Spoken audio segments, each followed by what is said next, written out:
Hello guys, আসসালামু আলাইকুম। সবাই কেমন আছো? আশা করি সবাই অনেক ভালো আছো। তো আজকে ফাইনালি সুরমাখালি থেকে বের হলাম, সুবিধ বাজার পূবালী ব্যাংকে চলে যাচ্ছি আমাদের এই ফেসবুক এবং ইউটিউবের ইনকামের টাকাগুলো উত্তোলন করার জন্য। আমার সঙ্গে আছেন আমার ভাই সাগর ভাই, এবং আমরা চলে গেলাম সিএনজি করে সুবিধ বাজার পূবালী ব্যাংকে।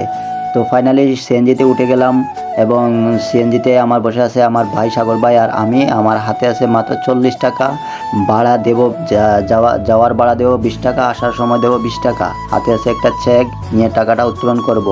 আপনাদের দোয়া ও সাপোর্টে আজকে আমি চলে যাচ্ছি।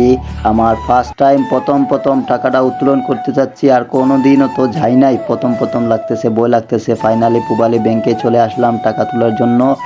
ভিতরে যেতে কেমন কেমন লাগতেছে। প্রথম তো ব্যাংকে টাকা উত্তোলন করতে যাচ্ছি, ক্যামেরা ধরেছে আমার ভাই, এবং তারও ভয় লাগতেছে নাকি ব্যাংকের ভিতরে যদি কেউ কিছু বলে তাই ভয় লাগতেছে। তো ফাইনালি ব্যাংকে টাকাটা উত্তোলন করলাম, তা প্রায় 15-20 মিনিট সময় লেগে গেল। ফাইনালি টাকাটা হাতে পেয়ে গেলাম, এবং আবার ভয় লাগতেছে নিচে আসার সময় যাতে চুরি ছিনতাই হয়ে যায় নাকি। প্রথম টাকা উত্তোলন করলাম, তো টাকাটা পকেটে ঢুকিয়ে বাসায় রওনা দিলাম, বাসায় চলে গেলাম।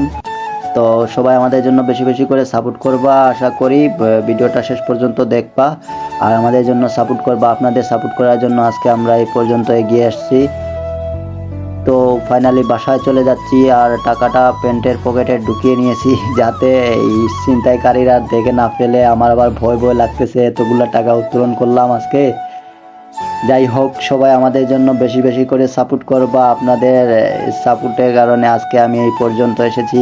তো টাকাটা প্যান্টের পকেটে ঢুকিয়ে নিলাম, আর সবাই আমার জন্য দোয়া করবা, বেশি বেশি করে সাপোর্ট করবা। ভালো থাকেন, সুস্থ থাকেন, আল্লাহ হাফিজ।